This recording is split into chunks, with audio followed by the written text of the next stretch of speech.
Hi everyone. இன்றைக்கி simple recipe and health tips சேனலில் paneer capsicum sabzi பார்க்க போகிறோம். இதுக்கு தேவையான பொருள் ஒரு 200 கிராம் பன்னீர், கேப்சிகம், தக்காளி, ஒரு பச்சை மிளகா, 2 வெங்காயம்.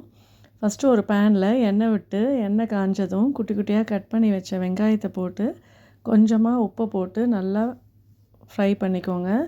அதுக்கப்புறம் கட் பண்ணி வச்ச கேப்சிகம், ஜிஞ்சர் கார்லிக் பேஸ்ட்டு, ஒரு க்ரீன் சில்லி கட் பண்ணி வச்சது எல்லாத்தையும் போட்டு நல்லா வதக்கிக்கோங்க. அது வதங்கினதும் குட்டி குட்டியாக கட் பண்ணி வச்ச தக்காளியும் போட்டு வதக்கிக்கோங்க. இதுக்கு சிம்பிளான மசாலா வெறும் turmeric powder, garam masala powder, red chilli powder, இது மூணுத்தையும் நல்லா மிக்ஸ் பண்ணிக்கோங்க.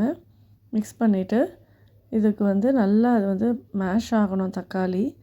அதுக்கப்புறம் கொஞ்சமாக அதில் தண்ணி விட்டு கொஞ்சம் குக் பண்ணி வச்சுக்கோங்க. எல்லாம் ஒன்று சேர நல்லா குக் ஆகணும் மசாலாலாம். இதுக்கு கொஞ்ச நேரம் மூடி போட்டு வச்சா கூட ஈஸியாக குக் ஆகிடும். அதுக்கப்புறம் குட்டி குட்டியாக கட் பண்ணி வச்சுருக்கேன் பன்னீர், அதை போட்டு மிக்ஸ் பண்ணிக்கலாம். உங்களுக்கு வேணும்னா பன்னீரை நல்லா துருவி கூட போட்டுக்கலாம், இன்னும் நல்லாயிருக்கும். இதை நல்லா ஃபுல்லாக பெரட்டிட்டு நல்லா கொஞ்ச நேரம் குக் ஆச்சுன்னா இந்த மாதிரி சேர்ந்தா மாதிரி வந்துடும். இது ஹாட் சப்பாத்தியோட பூரியோட சர்வ் பண்ணலாம். நீங்களும் உங்கள் வீட்டில் ட்ரை பண்ணிவிட்டு எனக்கு கமெண்ட்ஸில் சொல்லுங்கள். தேங்க்யூ ஃபார் வாட்சிங்.